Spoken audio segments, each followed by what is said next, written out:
playing the game since the February test, February of this year. I currently have 330-ish hours in the game, and I'm a forward player. That's me. Cool. I'm Ginger Pop or Bryce. I have somewhere around 500 hours in the game. I started playing or testing last year. I think mid-year last year, something like that. I've been in esports since 2017, being a pro in a couple different titles now. But looking to really push the scene forward for Mega Strikers. We have so much crazy support in this game from the devs, the community. Everything's been amazing so far. So just really trying to take what we've got, take this advantage that we have with the crazy community that we have, and keep pushing the game in the right direction. Corey? Yeah, sure. I'm Corey. I am a forward, I guess midfielder. I main Era and Estelle. I've been playing this game since I think January of this year. I have about 400 hours. My background in esports is like some collegiate league. That's pretty much it. League of Legends. So, on to you, Boo. I am Boo 20K or Brandon. I am a controller player, one of the few that we have. I also play goalie. Before the open beta, I was in the test before the beta, and I had about 40 hours going into the beta. I now have 288, so a lot of gamer time in. Yeah. Holy. Yeah, a little bit of a gamer. I haven't really played too many games competitively as far as like pro scene stuff. Like I've done tournaments for games that I've been good at, but nothing quite like Omega Strikers. So I'm hoping that this is the one that takes off. This is where you start your pro career.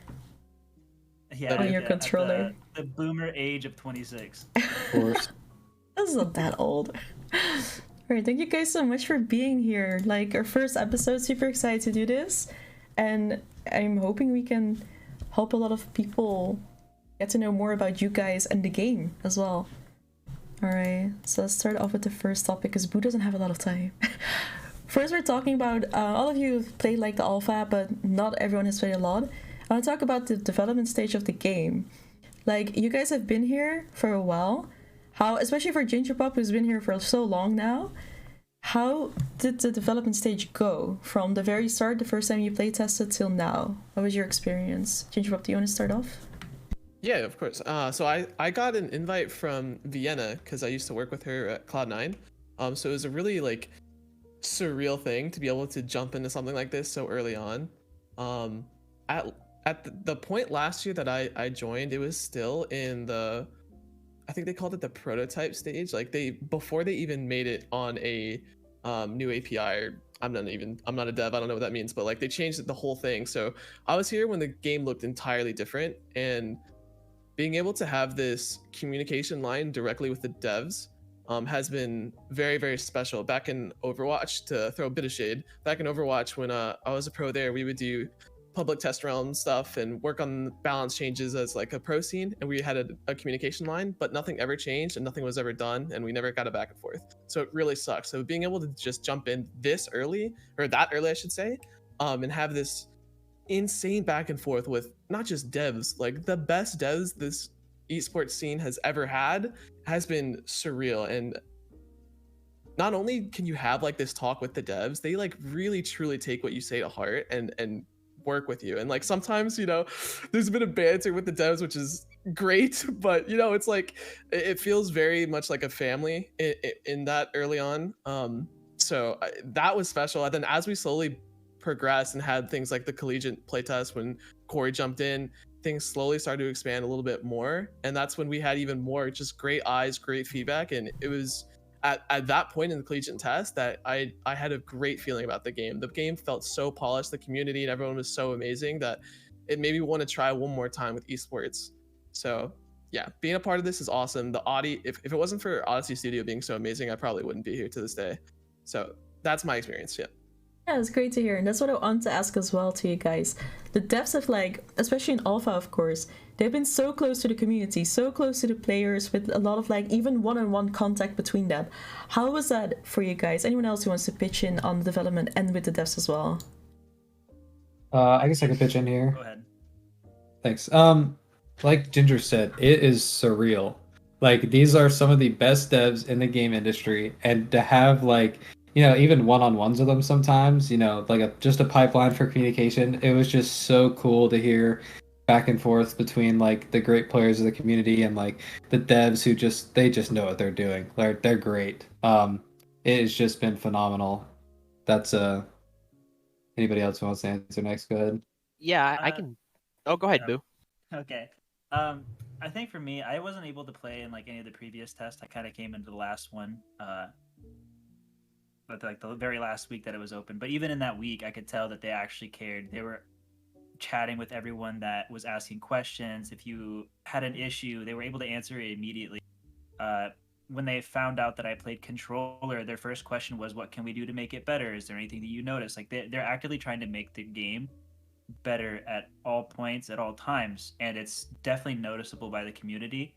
Like even if you if you have a general question, they get back to you as fast as they can. Like it's nice having a competitive game try like they are, because you don't see that at all anymore. Did you want to add something? Yeah, Sorry, I Griffin. wanted to add something. I think the really cool thing as well is, we're talking about how great of devs they are, but they don't have an ego about them. They take our feedback really seriously, those that, they have trusted with feedback.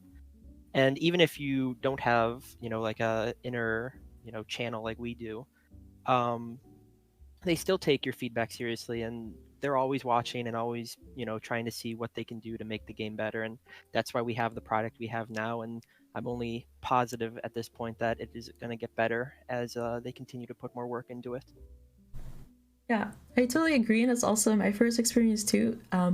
Close contact with the devs made me very confident in the game as well. So I can definitely see where you guys are coming from. I think that goes for like the whole community, especially the alpha testers. So yeah, that is great. I'm happy we can all agree on that. All right, speaking as well of the community, we had a very tight-knit community, of course, in alpha. For Ginger Pop, especially since the very beginning, was very small and very close to each other, very wholesome as well. No one was really toxic to each other. We never had rage pings or whatever. Then beta opened, of course. Our community grew, and things did change, of course. How was it for you guys to experience going from that close, tight-knit community, like a bigger community, and also, of course, on Twitch, the whole Twitch scene, etc.? How was that for you guys? Who wants to start it off? Corey? Yeah, sure, I'll start. Like we talked about earlier, we were like prod testers for the game, so we were in a pretty tight community. There would be like 80 of us playing at a time max. And we would all get along. We would all try different goofy stuff and laugh and have a great time together. And the Discord was, I believe, when I joined, only a couple thousand people in it. Right now, it's almost like 33,000 people. So it is just absolutely massive and exploding. And it's a bit stressful, the transition, but it's so great to see this game doing well. Um, I couldn't like ask for anything else, It's just such a great thing to happen. Counterpoint, it was so refreshing to get out of the echo chamber of Yeah, our product testing group. Yeah, We I got to the agree. point where we played like so much together that things sort of got to the point of a bit of bitterness, I guess you could say. So it was it was actually really nice. And then when it became public, I mean, we've been able to make so many new friends, so many more friends Right. through the community, and it's been really nice. I love the flame bearers, the production group, but yeah, at the very end, it was like, all right, we're ready, we're ready. Yeah, Yeah, I I think agree. I think we had put as much thought and time into the game as we could without losing our sanity. Some of us may have already Yeah. lost a little bit of it, but it was so awesome seeing like when people that, especially people that hadn't played like previous versions, people who their fresh experience was this open beta. It was so cool to see their like unique take on the game, and like watching them discover things just as how we had discovered them when we first joined the game. and seeing that experience like make people happy just made it feel like, even though we had been, protesting and it, had a small part in this project, it just kind of made me feel that I had done something good as well too.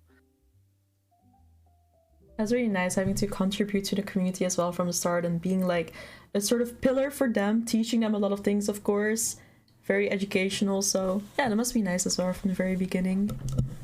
Boo, would you like to add anything, or do you just agree with everything they said? I do agree with what they said, but another part is they were a part of the community a lot longer than I was. Yeah. Like I said, I was only in like the last week before they started doing like opening it up more. And as far, I think you mentioned about like the emote spams, the pings. It's like I was getting emote spammed and pinged in the Discord long before the game went open beta. You can ask Griffin there. I see. True. True. It happens. The emotes are amazing, but it's made it so easy to throw a bit of shade mid game. Yeah, question mark that is Dakar. true.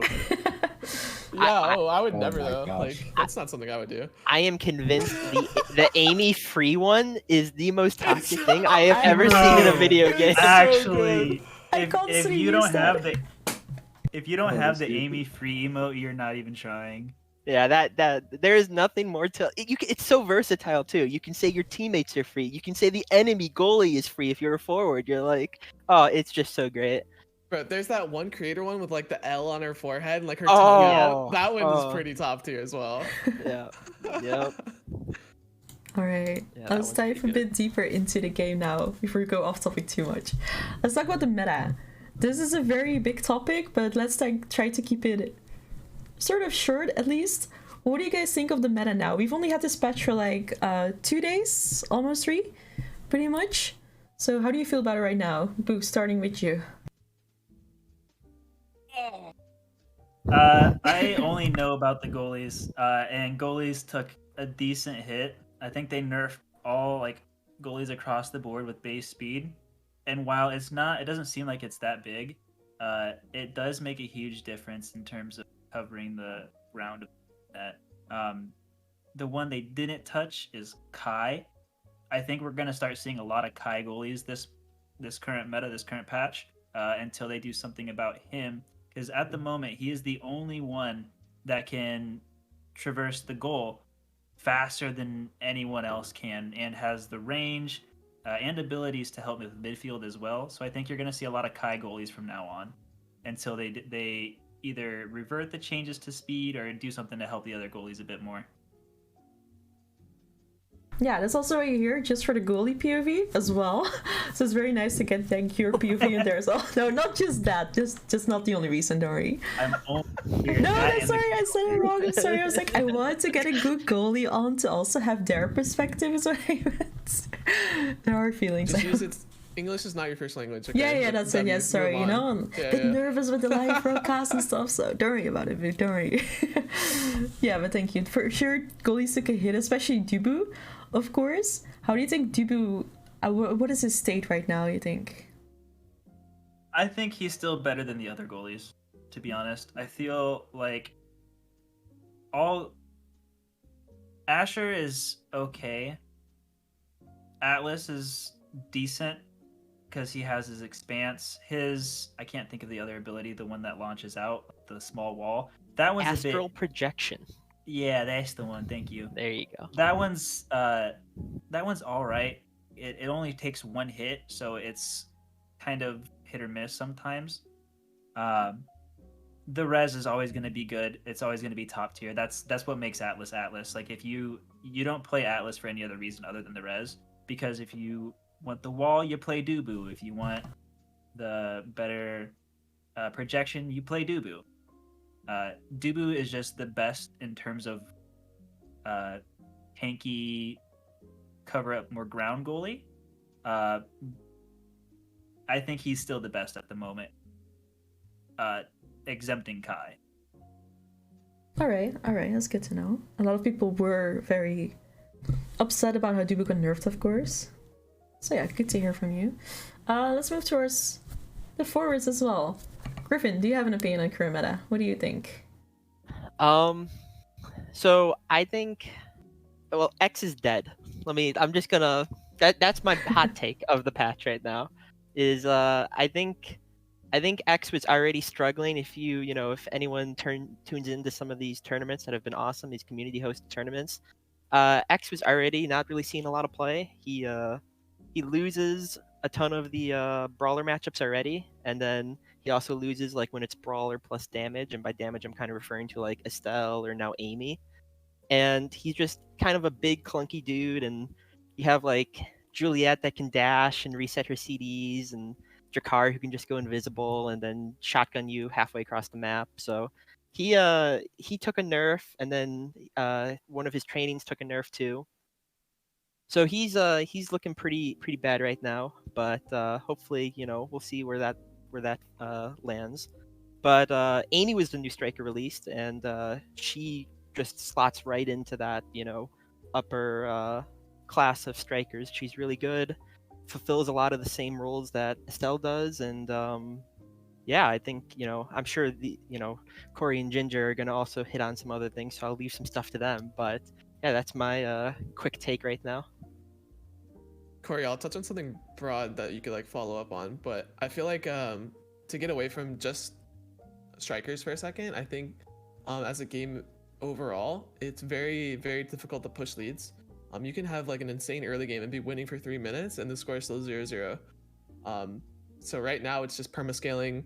Everyone's running prime time. Everyone's just waiting for late game to play off of KO timers.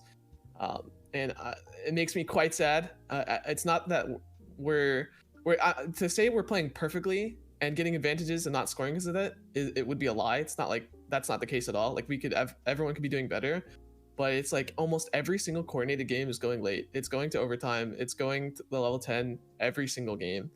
And so I feel like there's an issue right now with how guaranteed value you get with just scaling and waiting as an entire thing of the game. So like, Corey, I don't know what your thoughts on that are, but I've had sort of an issue with that. That was for this patch and last patch, that things are just very slow at the beginning. It's very, very difficult to score. You just wait. Yeah, you got to be really, really good at core control to be able to win before people hit level 10 and the game's just over for you regardless of like how good you do early. I mean, we've been trying, my team and I have been trying like some pretty cool core control comps. We've been trying like Era Juliet to like run around really fast, try and stuff the goalie. But eventually it's always like a Drakkar or an Estelle that hits prime time and it's just over, man. And I feel like it's not incorrect. I don't know how to word this. Like sometimes we do get away with it because I feel like we're good enough to make it happen. But in rare occasions where like we can just be beat by just raw damage and just patience is kind of frustrating to see. Yeah, I will agree on that. These That's my goalies are take. I have these a goalies question are for just you too guys, good. though. On That's true. True. Goalie diff, honestly. No, what can we do to fix that though? Is it increasing the core speed at earlier levels? Would that solve some of the issues? Take away prime time. Take away cooldown reduction. Yeah, prime time is a big issue in my opinion. Streak actually brought it up so many times. So I definitely want to give him credit, but he's been saying for months that it's just like trainings that give you just +1 stack are not balanceable. And I think right now there's so many options you can take. That's probably just the easiest. But Yeah. the easiest doesn't mean it's the best. Do you think it Yeah, would and hurt so do certain you. characters too much though if we remove prime time, like Drek or Estelle? I don't think No. so. I think it'd make them play smarter. Because Yeah. at the current way it is, like even as a goalie, if a Drek goes invis and I get hit with his special, and he just walks up and 3-taps me and I'm dead at any point. Exactly. Yeah. That's another topic. It's like I feel like because this has happened, the skill ceiling has been lowered a lot. But that's like a pretty tangent point that I would take like forever to go into. But it feels like right now, just kind of where we're at in the game, because it's slow and because it's just KO heavy, there's a lot of just wait, and then you get like a massive advantage off of like 1 KO or something like that later in the game, and then you're able to score instead of like playing around like core control, playing a little slower, finding a little bit of advantage just here and there. It's not just based off of who gets the first kill and who can like snowball the levels lead, you know? So I feel like because of that, like the skill ceiling and like in coordinated specifically, I wouldn't say this for solo queue, it was lowered a lot, but that one's a little bit more gray. That one's a little harder to get into, but yeah. Alright, great.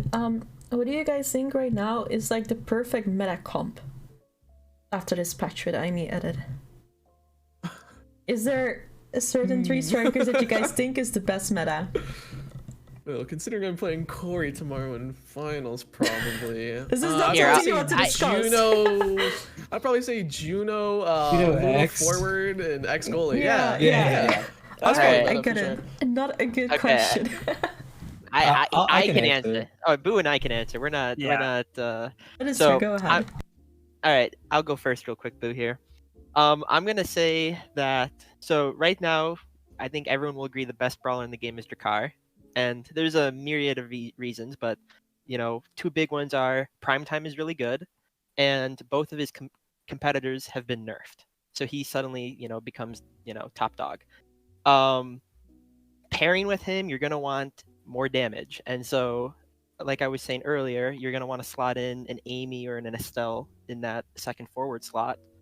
And both of those characters can add damage and they can add scoring potential, which is really all Drakkar needs. And then in goal, it really comes down to how comfortable your goalie is playing Kai, because Kai is probably the best right now. But if not, Dubu does in a pinch. So, Ginger and Corey can neither confirm nor deny that, depending on their. No, it's scrim. confirmed. It's really not that complicated. Like honestly. That's honestly what I was gonna say. Like right now, any sort of double brawler or like a Drek with Aimee, Estelle with Kai goalie. Kai goalie is just really good right now. There's no reason not to play him. You'll probably see him banned a lot coming up. In like games, tournaments. Like there's gonna be a lot of Kai bans until they do something about him, because he's the only goalie that can not only save everything, win all 50s if he has rapid fire available, and not only that, but he can help out his midfield like an extreme amount as well. And so it's kind of over the top right now. So you're gonna see a lot of Kais if it's not banned. Otherwise, it's probably gonna be Dubu once again, and then you're gonna see Drek, maybe Juliet, Drek Aimee is gonna be really big. I think those are gonna be the top sort of comps. Drek Aimee, Juliet Aimee. Yeah, no, I definitely agree, and I've heard that a lot from like different high elo players. Indeed, like Drek, Aimee, or Estelle, and Kai seems to be the best comp. Of course, for solo queue, this is mostly for competitive 3v3s, of course. For solo queue, I would argue, and a lot of people agree as well, that Juliet is still really good in solo queue over Drakkar. You guys agree with that at least? For people who play solo queue mostly? Oh yeah, 100%. You can catch so many people off guard with Juliet, and in solo queue, there's no coordination, there's nothing like that. So one kill can be a goal easily. Whereas in coordinated play, it's easy to cover up for your teammate and communicate cooldowns and stuff like that. So I think solo queue, Juliet is definitely still one of the better characters to pick. All right, Yeah, all right. she's so self-sufficient and just like generally so strong in like so many areas, like core control. She's not bad in getting level orbs, very good, scoring, very good. Just all around such a great character. So I would definitely go with Juliet, and Estelle is like the go-to forwards. I tell people if like they're really trying to climb. Also, talking about Asher, because she came up in chat real quick, and it's pretty on topic. How do you guys feel about Asher right now in the current meta after the nerfs that she got? How does she fit in the meta? Mostly talking about rare solo queue than competitive 3v3s, or you can discuss both. I'll go first here. I'm so glad she got nerfed. I'm not gonna lie to you. You know how frustrating it is to try to deal with an Asher in solo queue, like when they're just standing at your net. Like it got. I could rant, but it got to the point where they would just sit in front of me, use 1 or 2 abilities, and force me out of my own net. Like you can't walk away, you couldn't do anything. So now that they're not able to do that, I'm so happy. Like it's so good. I think everybody hope agrees. they never changed it. Anyone else Yeah, I'd like say to pitch Asher's in? probably best. Oh, sorry, Amy, you can go. No, I was gonna ask someone else wants to pitch in, so go ahead, Change Pop. Yeah, I was just gonna say I think she's best slotted as a goalie now. I think forward she takes a lot of damage very quickly. She has very low stagger and she's slow. I think her defending is still pretty strong, and especially because like the Dubu nerf, she's able to cover ground much better than Dubu with the dash. So you kind of have to be sick, but I think some form of defensive Asher is probably better than forward Asher. I do think if Asher is able to get some crossover procs and cross midfield, she's still very scary. She still has like the ult play that is like impossible to deal with as a goalie, like Boo was saying, and then obviously just like the stuffing is still there. So I don't think she's like even C tier. I still think she's okay forward, not like OP or anything. She's But just yeah, I would play less her brain goalie. dead now. She used to be Okay, pretty. that's a way to put it. Right? That's basically what Yeah, you're trying to honest- say. Yeah, I would say that's very fair. Like, Yeah. you can't just push people into the walls anymore. You actually have to kind of be smart with how you play it. I mean, Exactly. of course, you can still like run the core into the net, like that's still a thing, but you have less options of doing so now because you can't just one shot the. Yes, completely agree. All right, thank you guys. Let's move on to the next one. Let's talk about maps. Of course, we had a new one. Side Streets, everyone's favorite, sadly disappeared right now out of the rotation. We were all very sad about that, and we got a new map, Split. How do you guys feel about the new map, first of all? How do you play around this new map? Have you figured it out yet? Anyone? If I can go. It's like it's so the hole in the middle is so small for passing plays. It's kind of like you kind of just pick a character who can solo carry and just I don't know, just play on your side. And if it gets to your side, you have a scoring opportunity. If it gets to your allies' side, if they're playing a character who can solo score, then it's their opportunity. There's not really any room for passing plays. It really shuts that down pretty hard. I think brawlers still do well on it though. So I mean, if you can just kill people, that's always an option if you want to do that. So I actually was playing a bit of casual play because I go into casual now that it's available to learn how to play forward. And so I was playing Juno, and we were on that map. On controller, it is impossible to get it to try to slot that pass through the middle. There was 2 dead. I missed 9 times to try passing it through the middle.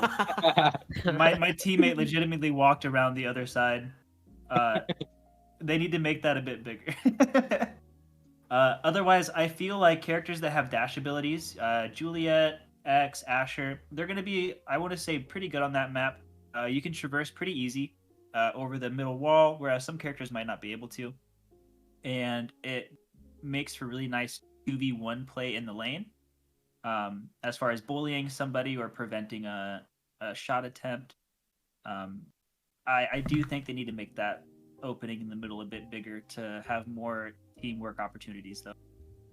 Yeah, it's definitely hard to pass through right now. You're stuck very often, and the ball also I don't know if you guys experienced yet, but the ball sometimes gets stuck in between the two thingies in the middle. Yeah. And it just wonks there for a few seconds, and everyone's just standing still looking at it. But yeah. That's when the emote spam comes out. Everyone just starts emoting. Exactly. All right, question about the maps again. What is your guys' favorite map for competitive? Let's do this quick. Everyone gets to choose a map. You can explain shortly why. And yeah, we'll start with Griffin for this one. I mean, I think everyone's gonna have the same answer. To be honest with you, it's gonna be Origins. Everyone likes the base game, I feel like, but yeah, Origins. You can do pretty much any comp you want on it, and it just is the most comfortable feeling game. All right, makes sense. Corey, do you agree? I see you. I'm a home stretch enjoyer. So as an Era main, it's really easy to just slot that core up into the little nook it creates, and just like either you have to force the goalie out or they die, and it's just I think it's free goals. I'm a Origins non-believer. All right, love it. Ginger Pop, what about you? Yeah, I probably would go with Origins too. I actually think side streets could be sick. I'm not even kidding. If they fix where level orbs spawn, and if they make the edges close to the goal like a little less cursed, I actually think that map could be awesome, especially when Redacted comes out. Smile. Yes, yeah, okay. Yeah, that totally makes sense. Boo, what do you think, especially as a goalie, of course? What's your favorite map competitive? Side Streets is by far my favorite. And I'm gonna get hate for this, dude. I've been saying it over and over. Side Streets as a goalie is so good.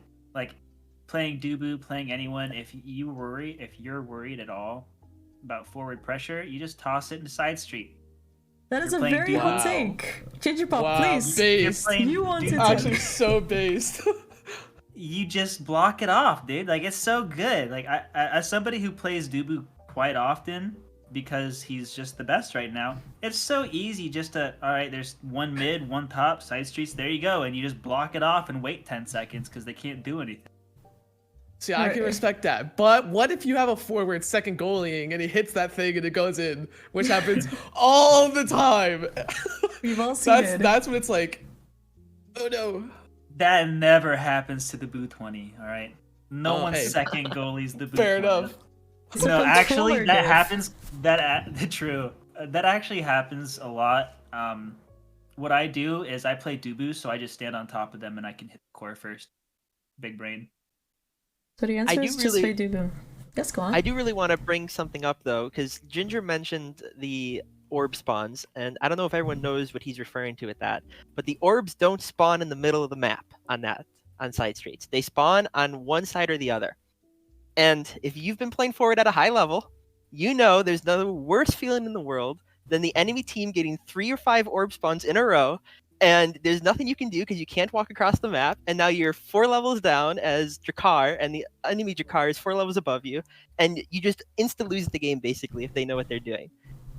Make the orbs spawn in the middle, and the map is fine. I will say it was pretty funny watching somebody try to go for the orb and just thinking to myself, oh, they're gonna die, for sure. Yep. Dude, yeah. The duel always kills people there. Oh, like, yeah. please, go for it, man. You got Oh, it. even 100%. the Dubu Like, take Summer it. Assault, bro. He just comes rolling out and he just boom, you're gone. It's Also- brutal. Let's hope the map comes back with some slight fixes and they will actually listen to that. We can only hope. Alright, on to the next topic. New players. We've been getting them a lot, of course, since beta opened. We'll be getting them a lot more, especially when the game officially launches, of course. And it's up to us to guide them. How new player friendly do you think this game is? Who wants to start off? I'll jump in on that. I was a moderator for this for the server for a very long time, so I was able to jump in and watch tons of our VIP tests where just new player after new player after new player would come in and play. And every single time when we had people that would join, they have an absolute blast. They love it so much. The only thing that is a question mark for me is the retention rate. I'm still unsure of that, but it seems like most people love the game, fall in love with it, and just want to keep diving into it and see the depth. But some people play it and they're like, okay, this gets like hella repetitive. So there's like this weird balance there. But for me, just watching people jump in, they were having so much fun. It's like, because it's like a new genre, basically. It's something new, it's something fresh, and it's fast paced, it's fun. Even if you lose one game 0-5, it's like queued up, going to the next one, you know? So for me, I think new player wise, it is super, super friendly. There are a lot of like in-depth topics that are hard to understand, or just aren't even explained surface level as you jump in, but that's okay. That's almost like better. So it like keeps things a little bit more simplistic. You jump in, you do the new insanely awesome tutorial, and you just like start game with your boys. Like, I don't know, for me I think it's very, very new player friendly. Anyone else wants to pitch in on this topic? I Go ahead, Go ahead. Griffin. All right, cool. I think, for new players, I think the big thing is and this is kind of like my advice to anyone trying to play a game that has a competitive mode. Don't, beat yourself up when you're starting to play. I mean, people are going to be better than you because they've been playing the game longer than you. And yeah, sometimes, when you first hop into that ranked game after you've only played like 3 games of Omega Strikers and you just finished your mission and you're like, all right, let's get into it. Sometimes it's just not going to be a good experience your first game. And that's fine, but don't let that discourage you. the whole point of, it's just so great if when you start to, stick with it and learn, and you'll start to see things that you as a new person didn't see even 3 games ago. And every game you have a learning opportunity. So, that's just kind of my pitch to new players. Just, it's only a 5-minute game most of the time. Just, one more, and keep going and keep learning. Yes, I can only agree. And I've seen a lot of new players as well going into the game, a lot of friends and like old Eternal Return players, and they all kind of love the game. Some do think it's repetitive, but I think that's only if you like. The game is very different at low elo than it is at a high elo, of course. And I do think like PvP focus, for example, at a high level is very different. There's not a lot of PvP going on at low levels, and high elo is often like it's a very different game for sure. I think that's also the difference between that, and yeah, I hope the level overall will get better. Makes sense what I just said. A practice tool would be sick. Yes, that would help Right. a lot. I think that would be awesome for literally every skill level. So this is gonna be like a hot take, but I think that while the game is fun and it's very captivating for new players, like it was for myself, like I absolutely loved the game. I couldn't put it down once I started playing it. I do feel like not a lot of, I feel like some of the players that quit because they wanted to play with their friends, they play with their friends for a bit, but you almost get punished for playing with your friends in ranked. And while I can see the upsides and the downsides of it, I feel like that's not really player friendly. When it is a game meant to be played with friends, like it's better with friends. Like I can't tell you how many times I've had a blast playing with a couple of my buddies, but it almost punishes you for playing ranked with them and forces you to either solo or duo because of how the system and 3 stacks work. And I feel like that's not very friendly in and of itself. I agree, and I'm very passionate about this topic too, because I am in between competitive and a little bit less than competitive, and I like playing duos a lot. And I get discouraged to play duo queue now because of, as you said, the lower LP gains actually. So yeah, I agree with that 100%. They want it to be a team-based game, but also the other issue is you can't queue as double forward. And I know all of this is to help the queue times, but it does like discourage a lot of people to play with their friends, because I don't enjoy the game that much solo, but I enjoy it with friends. So I definitely agree with Boot there. And as far as I know, they do want to add solo queue separately from like a pre-made queue. I'm pretty sure the devs did say that, but they will be doing that once they can sustain it with enough players. So that will be, I'm guessing, after launch. So we just have to hope that players stay interested in that. Do you think that would solve the issues? I think it might help. I don't think necessarily splitting up the queues are the issue. Because sure, the communication of having 3 players who play together can help, but you're still going to be playing against people of the same rank. I could see it being a big difference in like the top level of play. Like if I'm going against Ginger's 3-stack and I'm solo queue, I'm crying, right? Like that's like no doubt about it. But if I'm learning the game, like just learning the game, and I'm going against other people who are just playing with friends and are just learning the game, or are silver or gold, like I don't think it makes as big of an issue as it does in the higher elos. I think you're still playing against people of the same rank.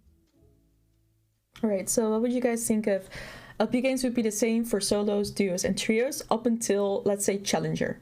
Then you would get reduced per pre-made. How would you feel about that? I would like that.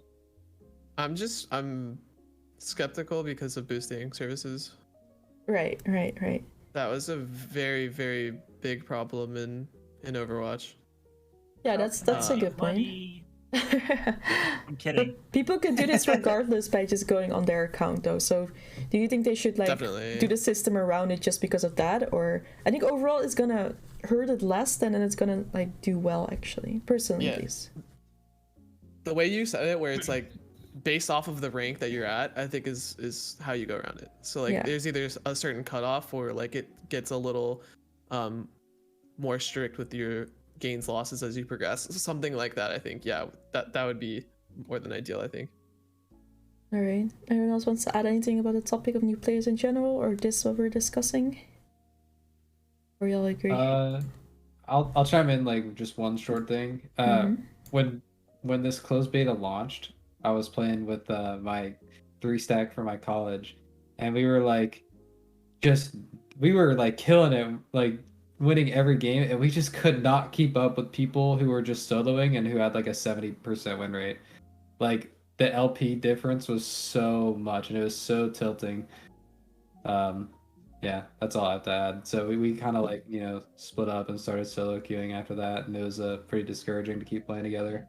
Yeah, I had the same experience, so I definitely relate. Let's hope they fix it before launch, at least, so people can enjoy the game solo or with friends, at least.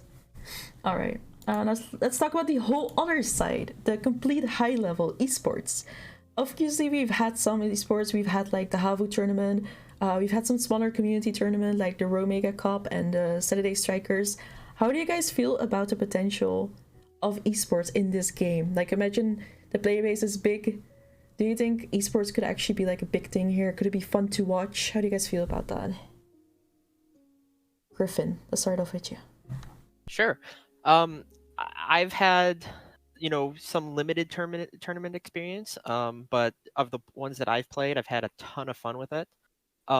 Admittedly, I don't have like past pro experience like someone like Ginger Pop, so I can't relate, my experience with this game to, maybe some other games. But I think, especially as the roster of available strikers increases, I think we're going to see a lot more opportunity for some unique things to happen in like an esports scene. Right now, I think I would find esports right now as a viewer maybe a little boring because everything's just mirror matchups. And so like if there's a good comp, everyone's just going to match that comp. And I think from a viewer perspective, that can be a little annoying to follow or watch. But I think as the game continues to grow, it has great bones for an esports, and I think that's really what matters, is what you're looking for this early on in a closed beta. The game has potential for it, and I really do believe that the devs are going to see it through, where we could really see a great esport coming out of Omega Strikers. All right, completely agree. Anyone else agree with that? I'll chime in. Yes, go on. Yeah, I think there is huge esports potential in this game. Like right now, we're at like maybe 15 to 20% of like our potential skill cap. There's gonna be players who are so good at core control and so good at mechanically outplaying goalies that it doesn't matter. Like if people run like damage and focus them, like they're gonna find a way to get it in, and it's gonna be so exciting to see people just getting outplayed and like new players being like, holy crap, I want to try that, like it's just gonna be a great spectator experience in my opinion. That's all I think. Great to hear. All right, we have a special guest as well who just came in. Would you like to That's me. That is you. It's AESOP himself. Can you introduce me? All right. Well, this is AESOP. He is the best game dev, as long as no other dev is listening right now, of Odyssey, and formerly also Nimble Neuron himself, known as the Bear, known as well, anything you like, actually. Yeah, you can ping him in the main corner. He will never get mad at you.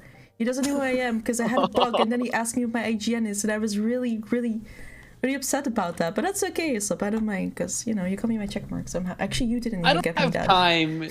I'm not gonna go and be like, oh yes, that's Ayumi. I know her. I know her username right at the top of my head. I know everybody's username. He was like, hey, what's your IGN? I'm like, it's Ayumi, you dumbass. That I didn't say that. I'm sorry, AESOP. But I can't remember everybody's usernames all the time. We have. You know how many players are online right now? 64 million. Wow. Oh, whoa. That's insane. I'm so happy. It wasn't this afternoon because I had a 1 minute queue, but it's okay. Anyway, AESOP. 1 minute. First of all, the most important question that I have, and I've asked everyone this, but you should know this as a game dev, right? The newest character, how do you pronounce her name? How do you pronounce her name? Aimi? Aimi is the correct way. That's the way we intended. Perfect. I was wrong. I was What? right. Pieces all over again. Wait, Everyone says I don't Amy. care. Wait. I don't care. This is canon. There are no opinions on this to be had. This is what she is named. So whatever you think, if you think it's Amy, you're wrong and pathetic. Thank you. Wow. Okay. Thank you. I Fair agree, enough. and I'm really happy it See you on the finally. court, Aesop. When we invented the character, we had this discussion. I was like, I think it's Amy, and I was like, I think it reads as Amy. Yeah, And I thought so they're too. Like, yeah, I was like, they're like, yeah, but it's Amy, not Amy. It's Amy. Thank you for clarifying. People are still gonna say Amy. You know that. I don't I'm care. still I don't calling care it what they Amy. say. You could be cringe and say Amy if you want. Just know that every single dev is laughing at you. As Okay. we see, it They're is already Aesop. laughing. I play on controller. Yeah, everyone's already laughing at me. Come on. So Aesop, Yeah. how was it for you to make the swap from Nimble Neuron Eternal Return and then coming to Odyssey? How did you even get here? Tell us. I am curious. Oh man, I don't know. I think I was working with like Vienna in one of the events. You know how I was friends with everybody in Eternal Return. Yeah, of course you were. And Yeah. like Homecoming in Vienna were working, and like Vienna was working at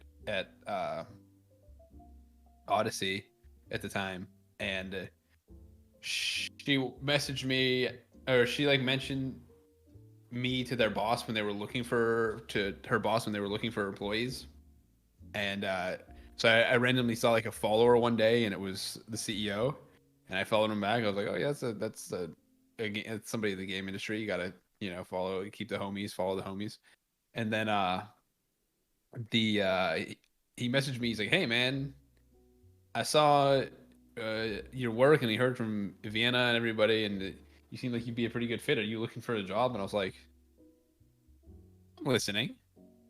So then I had a couple interviews, and somehow I got hired. I don't know.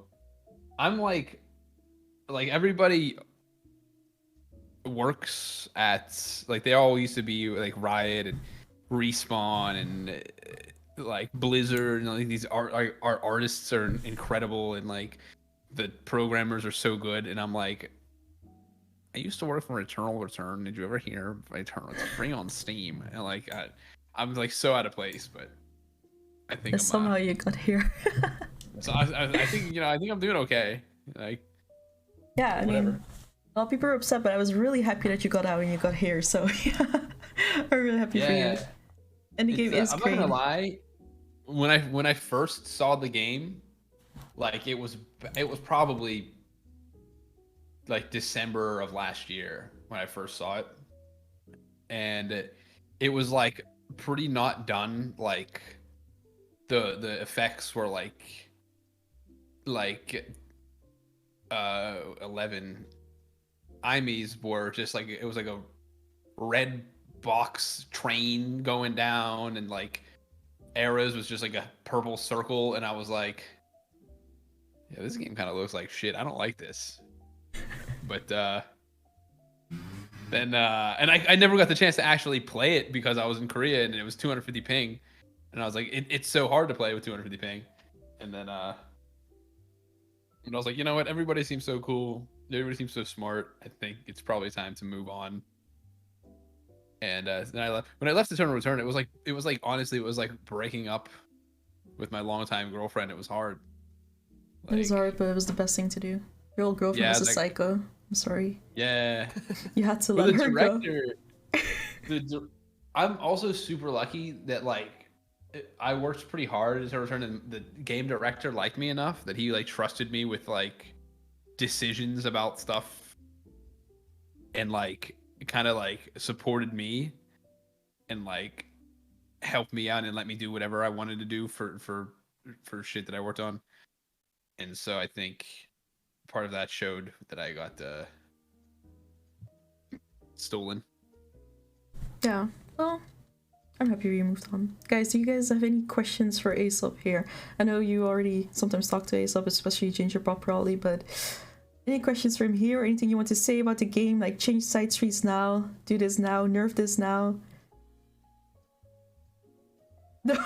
Big fan. Thanks. Thank you. I was just gonna say this. Because I did not. The in-game emotes added to the Discord server. Yes, Yeah. Okay, I'm lazy. I asked that I'm as well so- yesterday. That is all. So busy. You know, here's one thing that sometimes I go into streams and I go to stream and I just want to watch some gameplay and just want to watch some gameplay of some Omega Strikers. Uh-oh. And I watch Ginger Pop and I'm like, yo, dude, what's going on? And he's like, yo, what's up, AESOP? Can you nerf Juliet? And I'm like, right away? You're gonna start with this, GP? You're gonna start telling me to nerf stuff right away? You're not even gonna let me relax and watch the game? You're gonna start demanding me as a dev? Whoa. This Just doesn't gonna- happen. I know, that's not you. Whoa. Remember. This I was sounds gonna more say, like I hope me. he hasn't tuned in to one of my streams as I'm going on my rant about goalies.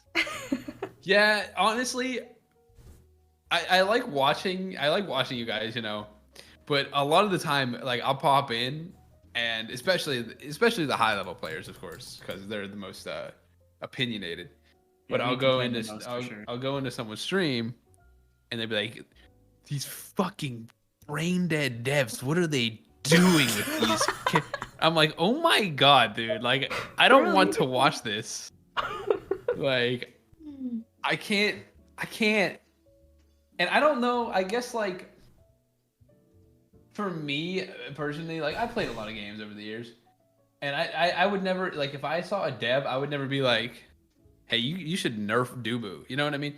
It's like, is he gonna, like, he's just gonna go do it because I said it? You know what I mean? Like, I don't know. It was always, like, a different, like, outlook for me. Like, if I, like, my friends, I had friends in game dev before I was in games, and I was never just be like, hey, dude, your game's great, but you gotta nerf that fucking character. He's so trash.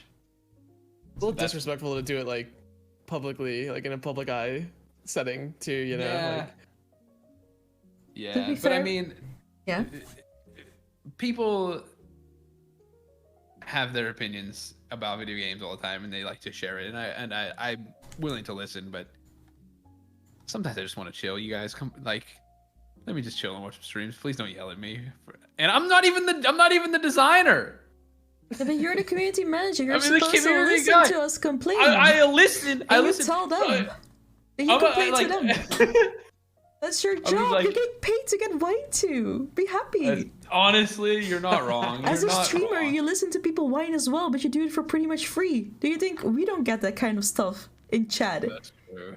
Thank you. yeah, you're privileged, AESOP. Stop Yeah, complaining. you're getting paid when we don't get You're right. You're right. Wait a second. You're right. Honestly, continue to complain. But like, Yeah. I just don't want people to set their expectations. Like, if fucking Corey, he's like, yo, AESOP, you gotta nerf Drekar. And then I go to my game devs and I'm like, yo, we gotta nerf Drekar. And they're like, okay, why? And I'm like, oh, Corey said nerf That's Drekar. That's Okay, now right. you ask him, why, Corey? Why do you think so? You write it down and you tell the devs that. How is that? Yeah. See, now we all make the That's a lot game of better. unpaid work, though. Yeah. Like, That's collaboration. for exactly for me in my past years of like what I learned a lot at working on a turn return, it's like don't bring people problems, try and bring them solutions. So Yeah. like people are like, nerf Drekar, he's fucking OP. It's like nerf Drekar, his stealth is too long compared to other movement abilities, even with cast less. I don't know, you know, whatever reasoning you have. So that helps. Alright, so next time AESOP is in someone's stream, first of all, be like, hey AESOP, how are you doing today? How's your day been? Have you eaten some good food? And then you'll be like, I think you should nerf Juliet because this and this and Yeah. this. Always give a reasoning. So you're free to complain to AESOP, just give a good reasoning. Yeah. And be For high sure. Elor, he won't care about your opinion. Yeah. Yeah? Okay. If somebody writes on Discord and they're like, yo, is Drekar too strong? And then I look him up and I'm like, oh, rookie, bro, get deleted. I'm not even you're banned. You're not even coming back here. Don't even step onto my Discord server ever again. You're AESOP out of is here, bro. elitist. Okay, Don't even noted. talk to me. I have a very important question for you. The people want to know, when is Drakkar getting a gun buddy? I gotta go. I see. I'm not making no gun, but I got the Juno slime. The Juno slime Straw? plushie. Huh. I got that from Dax's partner. When are we It's getting pretty merch? But we've been out for like 3 weeks. Yeah, but when are we getting merch? Don't you think that'd be a little presumptuous? No, I think it's going great. I think we should get merch. All right. I feel like we're just like Twitch chat in a voice call right now. Yeah, that's true. And we're just like slamming All right, it. all right. Yeah, wasn't I just complaining about this? You're AESOP, when are we getting merch? I have an actual, like, regular, wholesome question. Okay. Yes, Okay. come on. I'm gonna bail you out here. Okay. So I know you haven't maybe gotten a lot of chance to play, so maybe you can only answer this based on design. But which character is your favorite in Omega Strikers right now? Like, who is your favorite design or favorite to play? That's a good question. See, I'm one of the devs, so I'm not allowed to pick favorites. You know what I mean? Like, they're all my children, and I can't pick who I like the most. But also Estelle is fun. So there you go. That was hot. But yeah, I think yeah, a lot of the times you'll get people like they won't be telling you, but you know, I don't care. I think they're all fun. And I will have you know that I was in high plat last night. I almost hit diamond, and then I tilted and went back to mid plat. So Hey, let's go. Yeah, I've beaten you before, actually. Do you know I've seen what you would in get plat. you to challenger? what was the question? Omega? Do you know what would get you to challenger or Omega?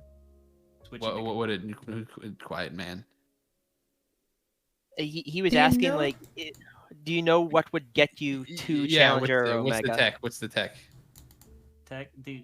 So apparently, a lot of controller players don't know this, but you can use the right thumbstick aim. I'm not kidding. People Do we don't not know have that in the tutorial? No.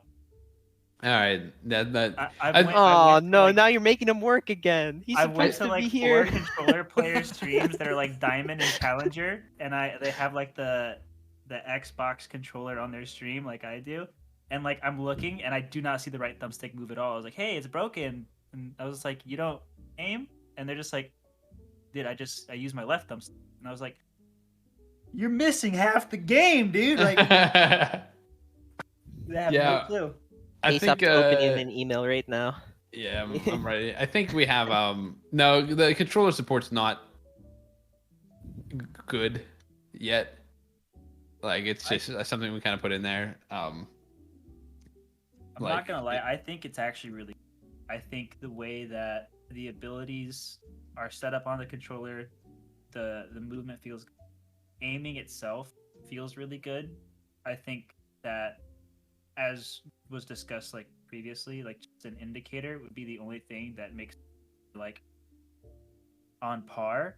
But as just something that you guys put in, it is really nice to have that, because I don't know that I would have been able to play the game without it. And I know that quite a few people also feel the same. Even if it's not up to your guys' standards, it is really nice to have something like this in. yeah, I think especially with a console, the full console launch release, it is going to have to be improved either way.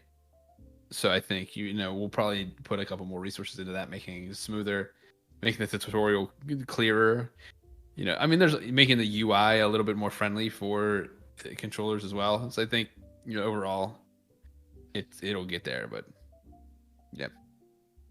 All right, last question I'm glad for that AESOP, you're enjoying it. and then I'm gonna kick him out again. AESOP, what's the funkiest controller setup or control scheme you've heard of so far? One of the designers plays with the Donkey Kong Congos. Boy. That's amazing. I see. That's. I hope people were happy with that answer. At least. Honestly, no. I haven't actually seen a lot of funky control setups, to be honest. I think I'm sure there's gonna be people who out there who are like, yes, I hit Omega playing with only a Dance Dance Revolution pad, and I'm like, bro, I can't even get out of high plat without tilting off the face of the earth. Any smart fridge tech yet? Oh my god. Dude, didn't one of the devs say that there was like a bounty? $25 bounty or something for I whoever think could it get was the game 50. working? Yeah. Whoever could get the game working on a smart fridge first. I don't know if that's That's amazing. It's been executed yet, but It's on our on our Trello. It's on our roadmap. We have Yeah. high priority and smart fridge. Samsung I'm gonna- support. I'm gonna start like peddling that. I'm like, yo, guys, we've got mobile console and smart fridge coming out soon, so be sure to stick around for the. We don't have a roadmap public, right? Actually, No, are we getting one soon-ish? I'm been thinking about it, but for stuff like that, I think I'd like to like communicate. I do want to communicate more with the community about what we're doing behind the scenes, but one, we're moving really quickly. We're like a small team, and everything's kind of like we have a date for something, and then we kind of like re-examine, and we're like, let's push that or let's move that forward a little bit. And so I think having a public roadmap kind of jeopardizes that. It'll cause a little bit of mistrust where we say like, yes, we're gonna have mobile out by like November 1st or something, and then we have to push it until December 1st. People like, even with factors that are out of control, like maybe Android didn't like it, or Apple was pissed that we had a Nintendo banana picture. Like, there's a lot of factors that kind of make me hesitant to put a public roadmap, but it's something I've been thinking about. All right, makes sense. All right, thank you so much, AESOP. You can stick around if you want, but I am gonna move on with the general topics now because Boo doesn't have like a lot of time. So Sure. I'm actually exhausted because I hosted that Korean tournament last night. okay. So you're not the only busy man here, Aesop. Yeah. What do you got to do, dude? Tell me what you got to do. I have Oh, two no. kids, man. You have kids? Yeah, 2 of them. Oh, dude, They're on the way. dude, congrats. Thank He's on the way. Where's he coming from? He was home. Sweden. Oh, sick.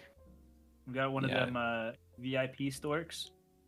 Sending it. Dude, first you got the IKEA stork. class. Oh my gosh. Sweden is always IKEA. IKEA is Swedish, right? Yeah. Yeah. Yeah, The joke yeah, landed. yeah. The joke landed. We AESOP. got it. Just Just joke- making sure. joke- I didn't want to be inaccurate if it was Swedish or Danish. All right, I'm just making sure. I don't want to offend any of the Swedes in the chat. It's Swedish, yeah. All right, Yo, thank any you Swedes so in the much. chat? Go ahead and post that Swedish flag we out there. Any Swedes in Oh, chat? all right. Sorry for derailing your podcast. No, I was glad to have you. Thank you so much, AESOP. Any Swedes? Swede check. All right. So yeah, let me know if you want to do this again.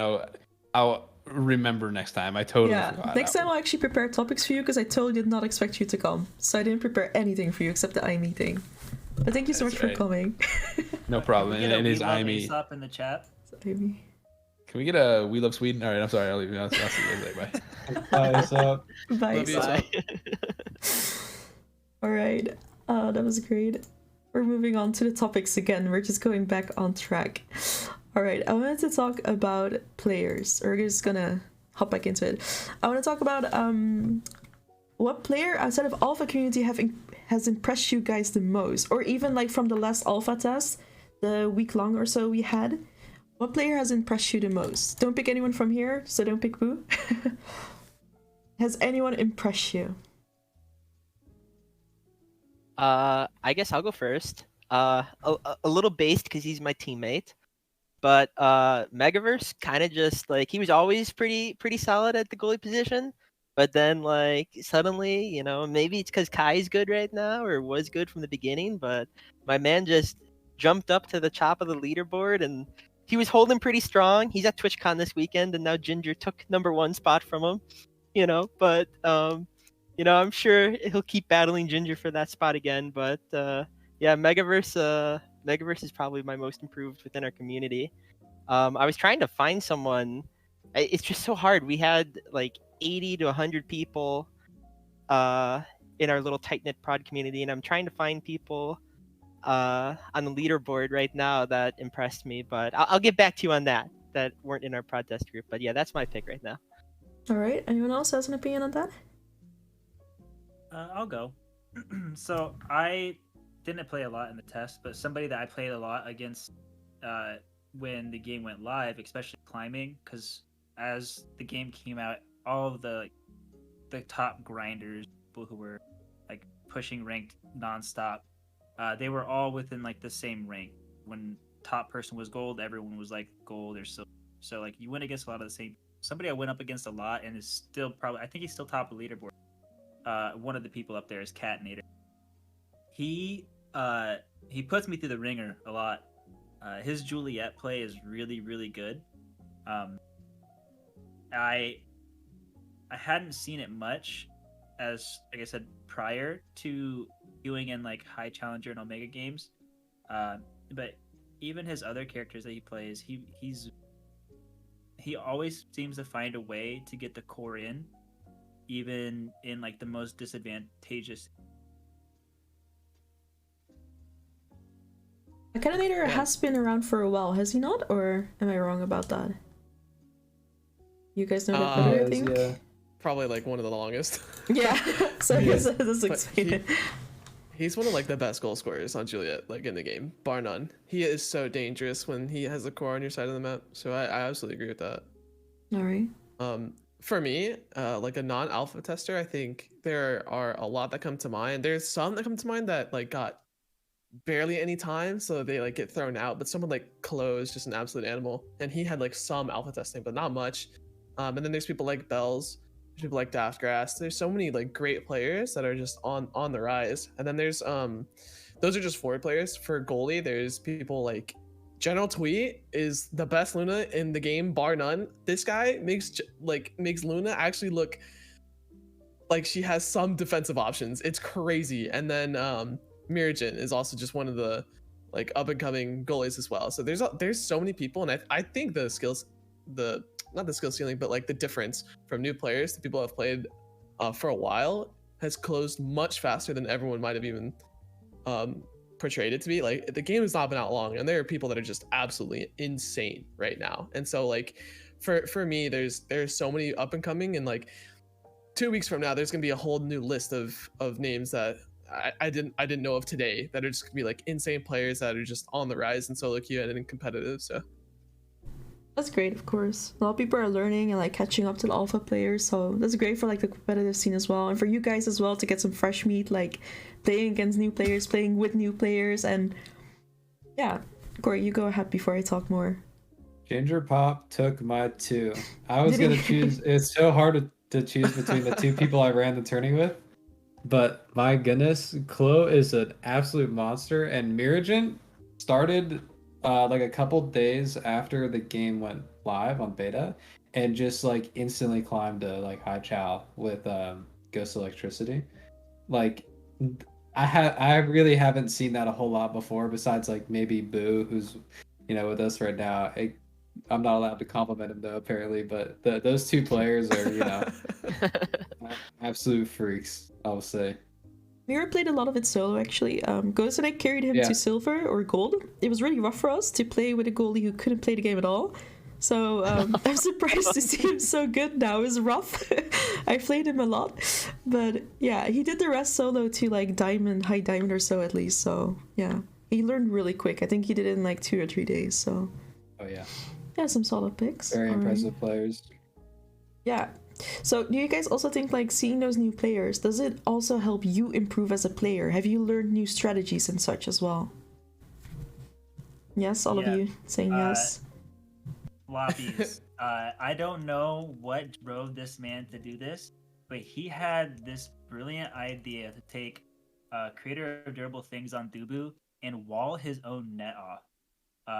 there's so many times where he's in like a 1v2 scenario, and you just see Dubu turn around and throw a wall out and cover up the other third of the goal with his big body, and you cannot get the core past.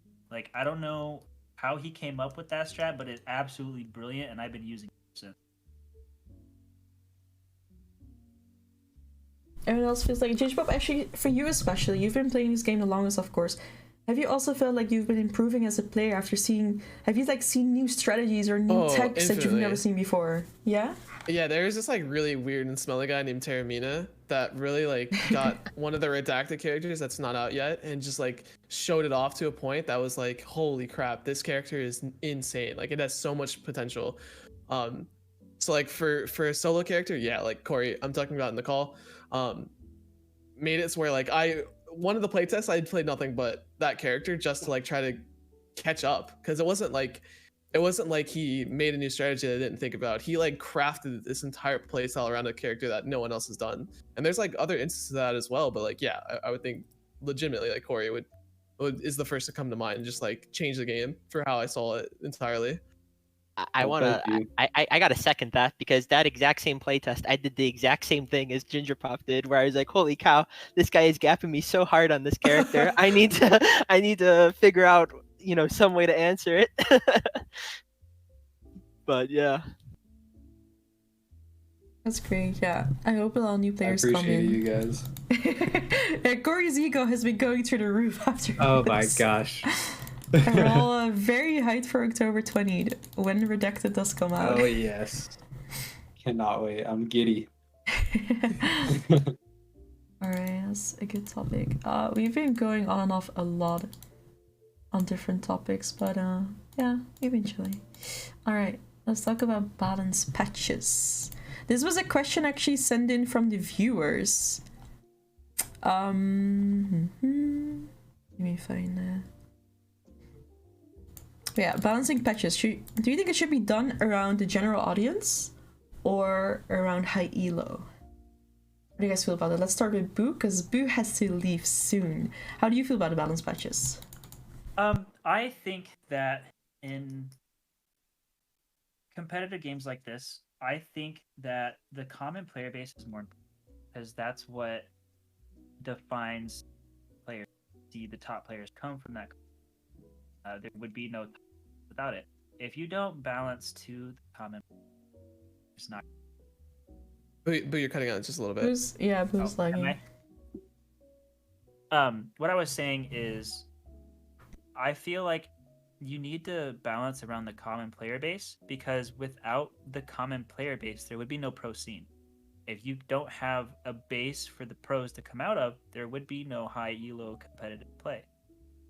That being said, there are times when even in pro play, things have to be changed or removed or nerfed.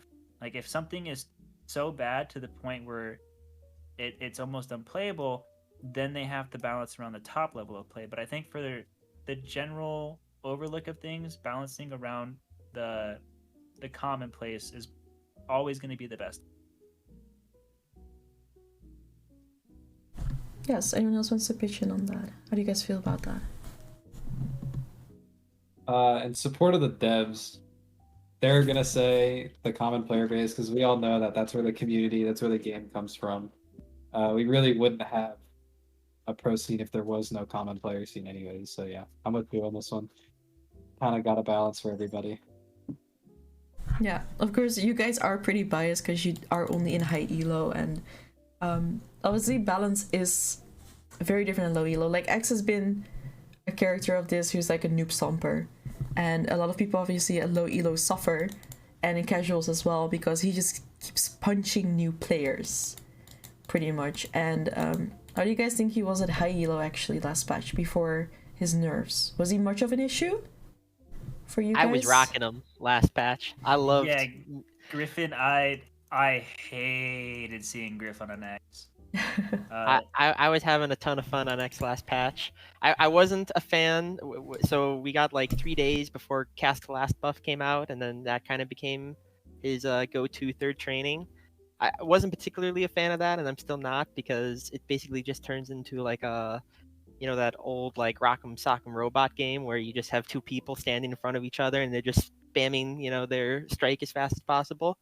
But I think X gets a lot of, and he is rightfully so a noob stomper, but there's some cool things you can do with him after you get more practice. But like I said earlier in our chat here, he got nerfed, and I think it was rightfully so, but I would have liked to see it more targeted towards changing how Castellast worked on him. But he got nerfed. He's pretty bummed out right now, and going to have to put him on the shelf and play with him a little later. All right. That also brings me to the next topic about this. Boo, I think you have a little bit of time, so you can give your opinion about this if you still have time, and then you can leave as you wish. Do you still have time for us? I do, yeah. All right, perfect. This is about a striker balance. I just want to ask, which striker do you think is the most balanced, just by its core, by its kit, and by the not per se by the trainings? Who do you think is the most balanced, just from the kit wise? Kai forward. I think Kai forward is probably the most balanced in the sense of he has some options for core control. He has, but it's not overbearing. He has a nice knockback ability that change directions and interrupt people, but can't get kills with it unless they misplay and are near a wall. And his movement speed is good, and it's long enough for him to position himself in a better spot, but not too terribly long to where he can sprint around the map 3 laps. I feel like I feel like he's like the perfect balance in my opinion. Now goalie, no, I think I think he's overtuned for goalie. But as far as Kai forward of itself, I think that's a really good balance. All right. Thank you so much, Boo. Thank you all for being here. We really appreciate it. Hope you had a good time. I did. And yeah. Anyone else wants to say something to Boo before he leaves us? I miss Boo already. I can still hear him almost. Stop it. All right, Boo, thank you so much. I just want to say I do love you guys. Thank you for having me on here. It's nice to have a nice of a high level community as we have, as well as just community in general. You guys have all been very supportive and very You're open. cutting out again. No, I'm not gonna do that. You guys are all like super supportive, and it's just a great community to be a part of. I've gotten a lot of support from you guys just through your words and actions. Like, you guys are great to be around, high level, and just regular community themselves. Like, you guys are all around fun people. Like, you make this game fun to play. And Ayumi, thank you for setting something up like this for all of us to talk and express our feelings and our opinions. It's really nice of you to do like this for us. So I just want to say thank you all for making this game fun, because it's not just the game that makes the game fun, it's the people that you play with as well. So thank you guys for that. Oh, that's awesome. Thank you so much. Thank you for being here. Love you, Boo. Love you, Boo. Yes, Love love you you. guys. XQCL. You guys have a good one. We'll catch you probably in some games tomorrow. Take it easy on me, though. Yeah. Peace. Have a good night. Bye, Boo. Bye. Alright, that's great. Everyone be sure to give a follow to Boo as well. I'm pretty sure he does stream, so yeah. Yeah, he streams. I do stream. He does stream, so on Twitch TV. I gave a shout out there. Give him a follow in chat, guys. Thank you so much. Hi guys, I can still hear him. He was never gone after all. Alright, the cam's got bigger. Alright, perfect. Okay. Let's get back on the topic. Striker balance, right? Corey, who do you think is the most balanced striker just by kid? Is this a hot take? Juliet is, I think, in a great spot right now. Oh. That might be very controversial to say. Do you think her kit itself is just balanced? It's like the perfect combination of like scoring, killing, core control, but in my opinion, it's not that hard to bait out abilities and counterplay it. There's not much you can do when you don't have any abilities against a Juliet who has dash punch up in your goal, but there's ways to let it never get in that position against her anyways, because she is like, I don't know. I think she's easily killable and easily kiteable. That might be a very hot take though. All right. Thank you. Ginger Pop, what about you? I think Boo's answer was perfect, but to like pick another one, I would say Estelle's in a good spot with her trainings. I love how in an ideal world where everything's not just perma-scaling and stacking damage, that Estelle has like a lot of really unique training options. And that's something that I really value. I like looking through a glass ball. I hope like one day the game is to the point where like each game offers a new training page. It's like we're playing off of what our team's win cons are and what their team's win cons are, and everything changes that way. And I think Estelle kind of is in that state right now, so that's something I'd want to touch on. I think that's super special. I think not any other characters. I mean, Juliet actually has a couple options that are really good as well, but I think it really is just kind of those two. But yeah, that for striker balance, it's just Estelle's pretty balanced. I think right now she takes advantage of the meta. But yeah, I think the Kai forward one that Boo said is like perfect. I think I'm gonna have the hottest take here. I'm gonna say that Luna is pretty balanced. And we're gonna get like some like, what? Why Luna? Like, she's not played that much. And here's why. Luna accomplishes her goals really well.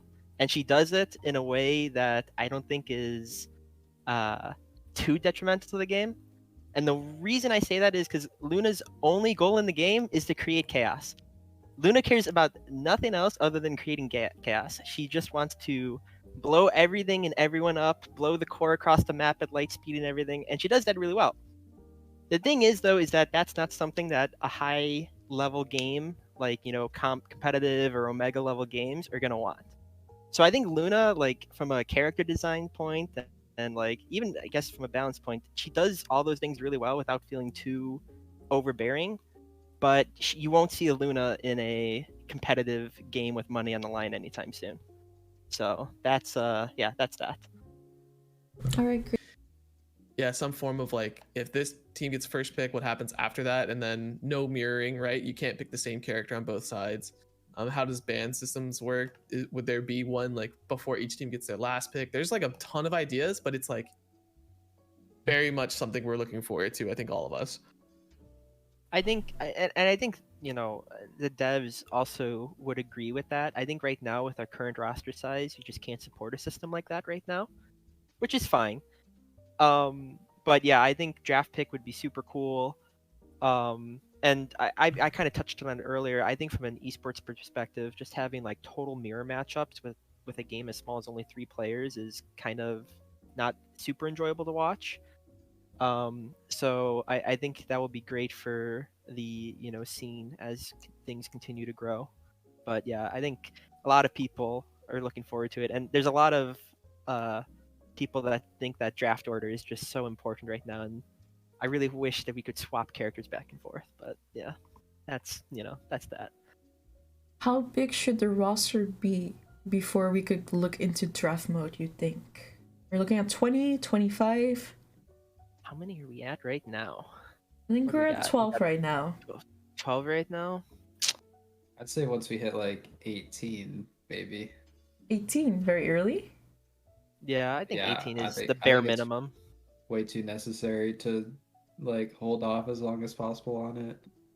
Alright, hope we can see some experimenting happening in tournaments with draft mode around the time then. And hopefully Odyssey will also build it in the game itself, so we don't have to do it any other way. We could just do it in the game, of course. Alright, great. That was a topic I still wanted to bring up as well. Alright, and we're moving on to trainings. Trainings is of course a really big part of the game. There are going to be some new trainings happening as well. But obviously you guys know a bit about it, but you can't really leak about it, of course. However, if you could create a new training in the game, what would it do and why would you create it? Who wants to go This first is on such a this hard one? question. So, I think. oh, go ahead. All right. I thought of one a while ago where it would be similar to Stacks on Stacks, but for core control characters. So it'd be like a purple training, and it would be like you scale your CDR. But we've had some like little back and forths between that, and it might get really toxic because once you have a high like enough CDR, you're kind of just god. So maybe that's like way too over the top to put in the game, but that was my idea for a training. Sound like a fun one? Griffin, So, for you? my idea, and I'll admit I got this idea. I'm basically stealing the idea for Dead Man's Plate in League of Legends, where I would like to see something where moving around like charges you up, and then the first ability you use like expends that charge. So, like, because I think it would be really cool to like have to really think about like, oh, I have like a charged up ability here. Maybe I can have a more unique use for it than my regular ability would be. And I think anything that adds new decisions that are relevant to the game are pretty cool. So that was kind of my idea, like a training that charges you up as you move around the map, and then once you're at max charge, you expend it on an ability, and it has like maybe more knockback or an increased hit power or something. That actually sounds like a really good one. It's like it could be in the game actually as long as it's balanced. Alright, Ginger Pop, what about you? I don't have a very serious answer here. I couldn't think of something that was like actually good. So instead, I want something that's like you can add to a like you could basically poison or something like a level orb. You know how like in Mario where you could like get like a fake orb or something? You know what I mean? Like something Yeah. very silly that you could like mess with like an orb. It's like if you take it, the next orb is like gives the next person less value. You know, just something kind of like that I think would be like really funny. I don't know how much value or actually good it would be. That or like some form of like a defensive training. Like if you could like every 20 seconds you could put down like a mine or something like in your goal arc so that people can't just like run at you all the time. You could like place it in corners to help you save, and then like it could reset every round. They're all just kind of silly ideas. I don't think any of them would be super good or anything, but I couldn't think of I would want some unique things to happen with Strike. I think the most fun thing about the game is Strike, but I couldn't think of anything that would be really cool. Yeah, I mean, your idea sounds great if we get custom games, then your training could be totally great for that. I wouldn't do an actual game mode for the game modes. The custom game modes, random mines on a map could be totally fun. Or your puck suddenly turns into a mine and you explode and like explode off the map or something, It's very trickery. Yeah. Tricky. That's great. I had one more idea, and I was hesitant to say it because I think it could open a huge can of worms, and I don't know if that would be good for the game. But I would like to see a prismatic training or just a training in general, where you could pick it, and it would turn your two like predetermined trainings into prismatic. So prismatic meaning you could pick any training you wanted, but you're stuck with only two. So the training that you pick like doesn't count as like it doesn't give you any stats, nothing. All it does is give you the ability to pick any two other trainings you want. So basically you're trading off the ability to pick anything by losing one of your three trainings. I think that would be interesting and open a lot of build paths, but I could see it being a huge can of worms for certain characters and stuff. Yeah, that seems very complicated. Something ZZZ said in chat too similar. Funny enough. Alright, let's hope the devs are inspired by your great training ideas. Alright, we have the last question, and after that we're gonna have the Q&A. So chat, feel free to spam your questions in chat already. These guys will answer it after this topic. Corey especially is excited for this topic, so we shall put him last, of course. Griffin, this question will go to you first. What was a new piece of tech that you found out after playing the beta, after seeing all the new players play and seeing the new opinions and stuff? We briefly discussed this prior, but do you have like anything now, like a specific thing that you can mention?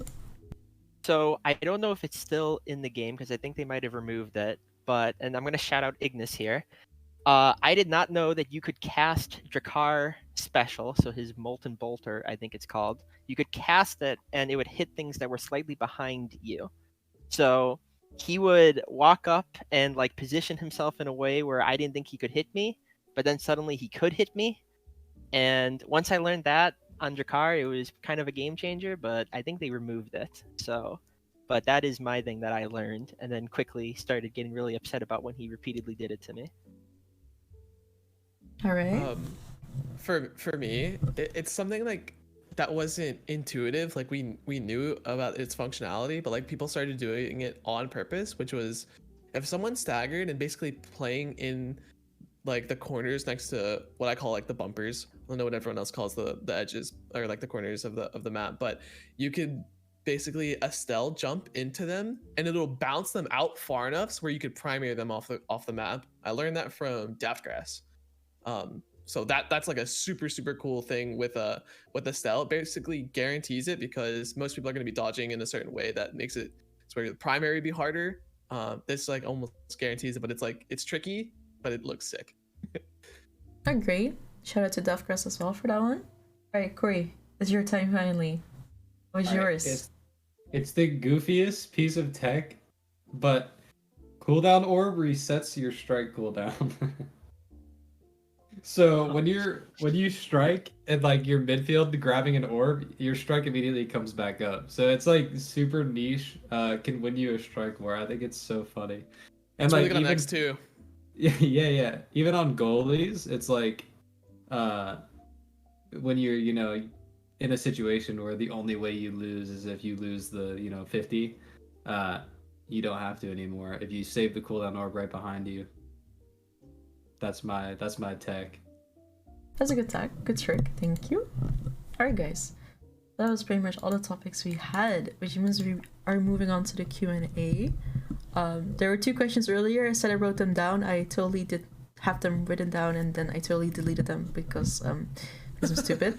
So yeah. However, we do have a question in chat. If I were to start today, what would be your advice to learn and improve at the game? Who wants to start off with that one?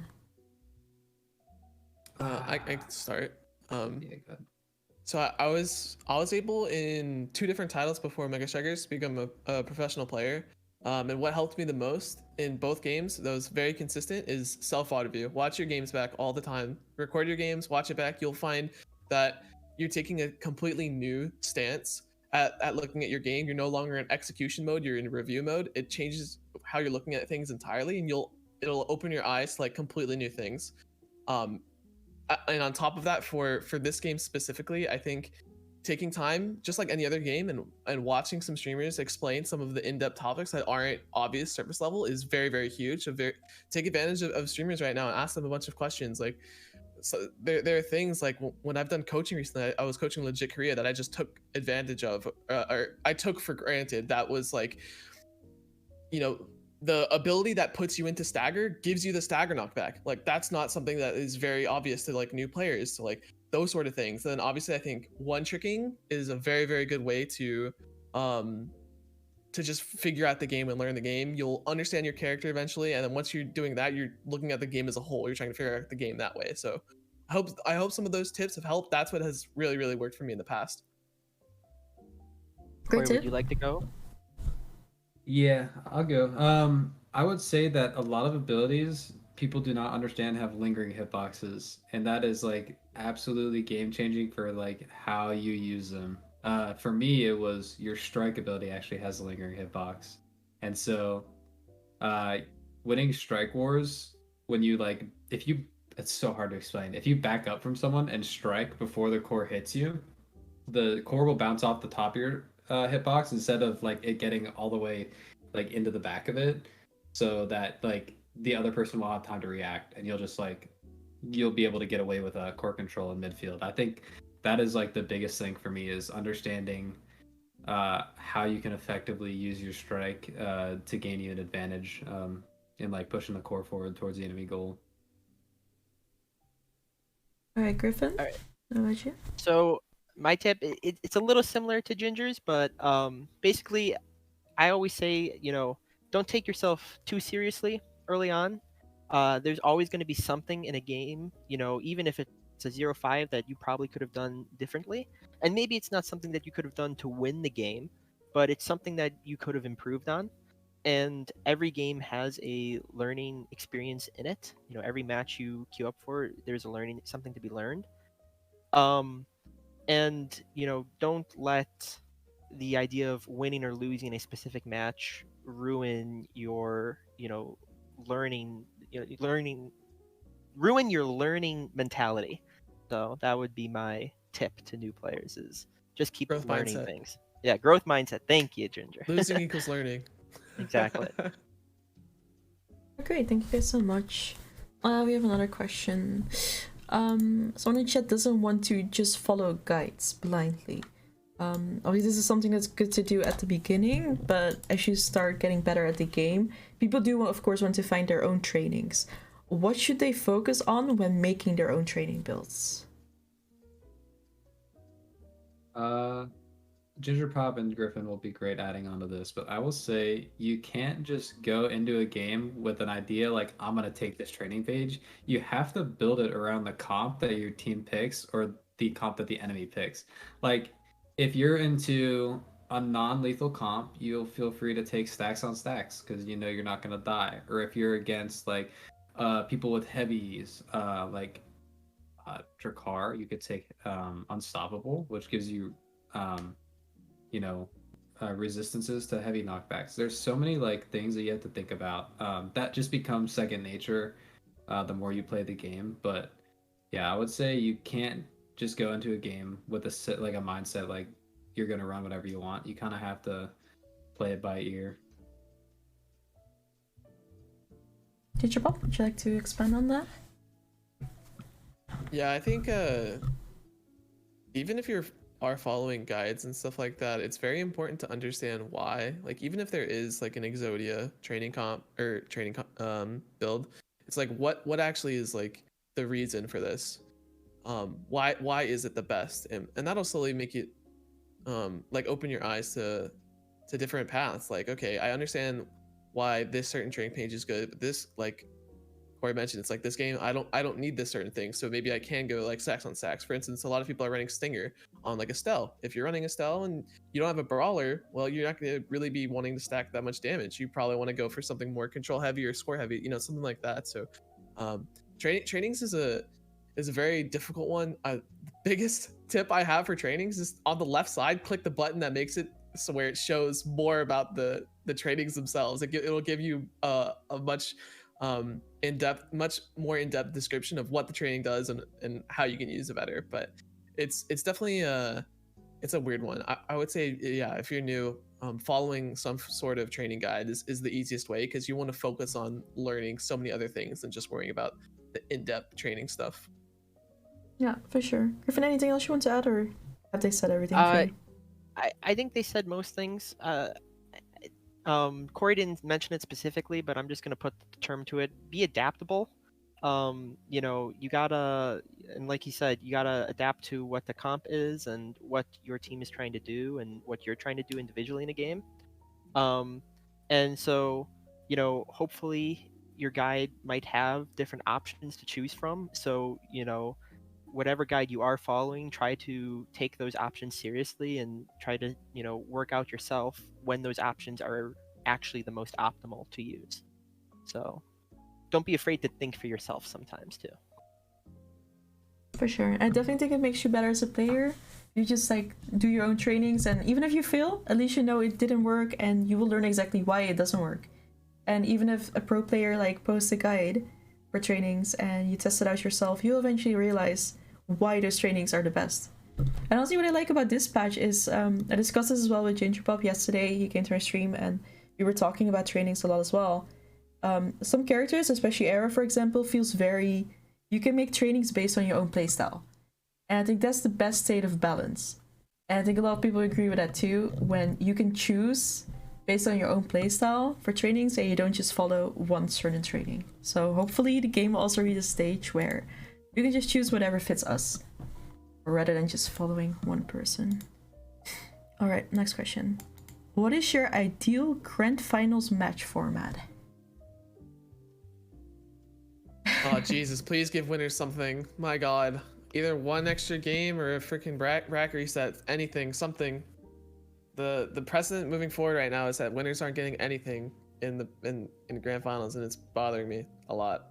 Rome did do this, right? I'm pretty sure. Romega Cup does this, where the winner does get like one win already by default. Yeah, Rome did it. Yeah. He's the only Everything one? else so far has not yet, as I far see, as I I'm aware of. All right. Anything else you guys Rome would like to also- add? Rome also did have best of 9 series, which I think are Yeah. it's a cool idea, and you know game times are pretty short, but I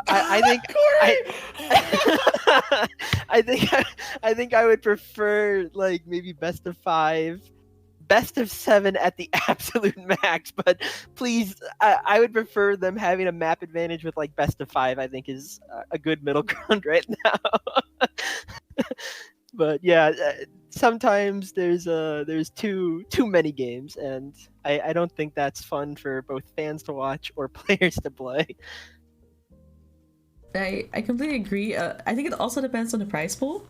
I think the higher the prize pool, the more you want to play. But I think for some tournaments, if you have a big prize pool, maybe split it up in 2 days. Honestly, like I come from Eternal Return. I've hosted many tournaments there. I had some prize pools of like $2,000, for example, and I always split that up like 2-3 days or something. And I feel you come in with a new, fresh mindset. Sometimes it's just not your day. Sometimes you just load up the game and you just suck at the game, and the next game you'll be fine again, for example.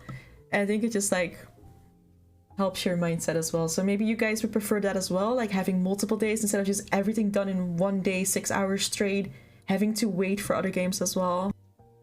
Are you saying 2 separate tournaments, or just like Just one groups, tournament. For instance, 1 day and then bracket Yeah, next day or exactly. You would something? have like groups, for Okay. example, and then you qualify for the semifinals and the finals or something, and then you can have like then you can even have a best of 9. But then it feels like with a fresh mind and where you're just rested, a best of 9 is probably better to take True. than if you've already yeah. done qualifiers. Yeah. Because like as former TO, that's kind of my take how I would have done a bigger tournament at least.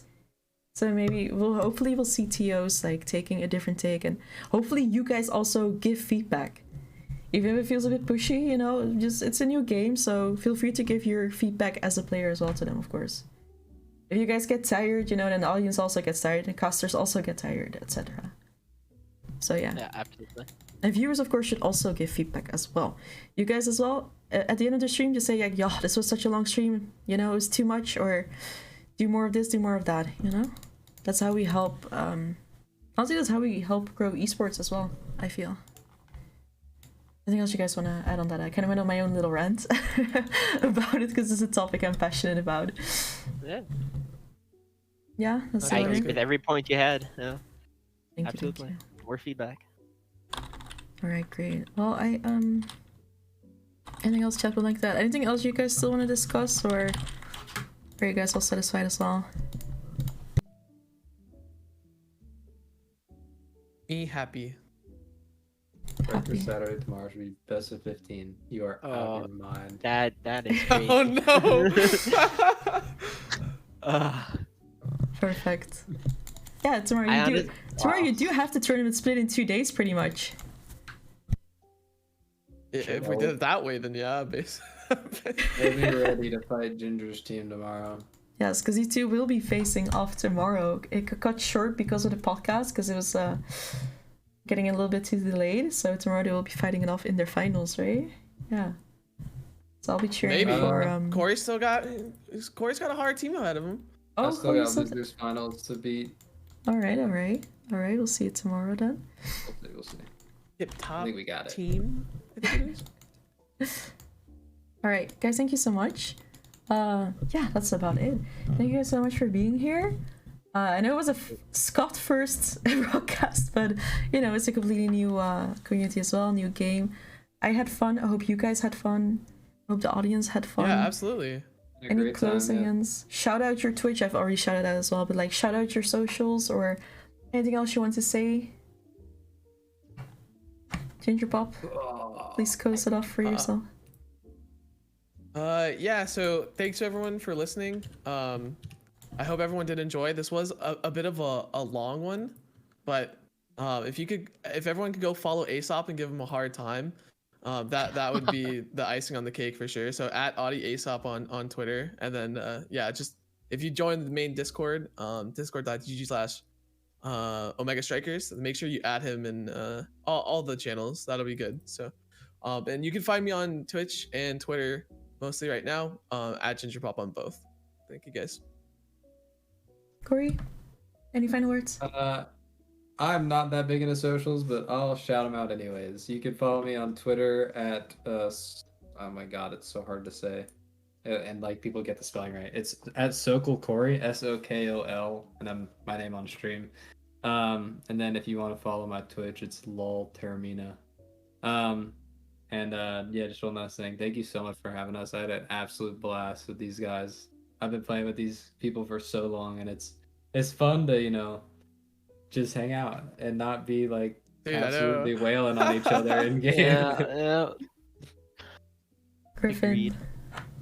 Your All right. final words. My final words. First off, thank you so much for having me. If I'm on next time, we'll get face reveal. So maybe Ooh. that there's the bait. Hook set there. Please, we made a new Twitter, so it's at SignMeUpGriff at Twitter, and then also SignMeUpGriff on Twitch. Twitch streams will be starting soon.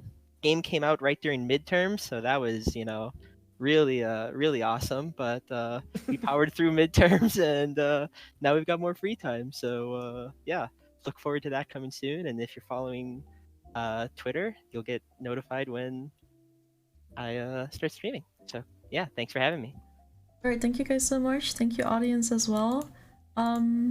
Yeah, it was a little bit more laid back and stuff. Not that professional yet, but it's not really my style either. I prefer laid back and just thank casual. you, Yumi. This was awesome. This was so much fun. Okay, I'm really glad. You guys have been really chill, and I was really nervous at first to ask you guys. I was just DMing like, "Hi, do you want to join?" I was like nervous seeing you guys type the response. But you guys have been great. Our group chat has been super fun as well, also with Boo, of course, and I think we spammed the fuck out of that chat as well. It was great. Yeah, I'm super happy getting to know the community, and for sure I'll do more events, not just podcasts, but just like quiz shows and stuff as well. Super laid back stuff. So yeah, hopefully it'll be really fun with the community. So yeah, thank you guys again. Thank you, chat, as well. I had a lot of fun. And yeah.